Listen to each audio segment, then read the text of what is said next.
O Concello de Cambados vibrou o pasado venres co concerto de Manu Chao. A actuación do artista era moi demandada na vila, pero debido á pandemia o goberno local non pudo pechar a cita. Coa nova normalidade, o Concello organizou o concerto do artista como peche de agosto. Este ano, que era un ano especial despois da pandemia, eu creo que, digamos que o punto definitivo para que ese programa cultural con moitos concertos tivese, pois, digamos, a aceptación e tamén, pois, ese recoñecemento por parte da xente de Cambados. Ao concerto asistiron 2.500 persoas chegadas de toda a comarca, pero tamén de diferentes puntos de Galicia e incluso do resto do país.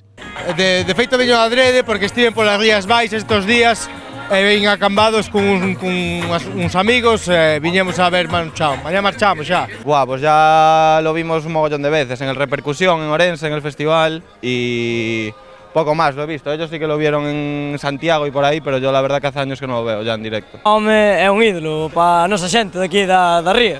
Pues vengo de Sevilla. Amigo, así vale. que Vale, algo te gustará, ¿no? Algo te gusta, pero vienes a propósito a ver Manu Chao. Mío, me lo han regalado ellos. Son moitos os que levan anos seguindo o artista franco-español. Eu fai moitos anos porque o meu pai iba sempre con el no coche, poñeme cancións de Manu Chao, la de Me Gustas Tú, la de Clandestino e tal, así, la de Maradona. Desde fai moito tempo, non levo conta desde cando. O concerto alongouse ata case as 2 horas de duración pro goce dos asistentes. Os fans de Manu Chao non escatiman en cualificacións para a música do artista. Paz, tranquilidad, buen rollo. E fiesta.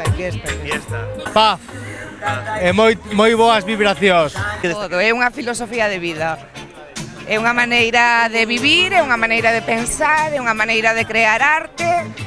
Ele é arte e nós estamos aquí porque é arte. O éxito do concerto de Manu Chao transmitiuse ao resto das rúas de Cambados.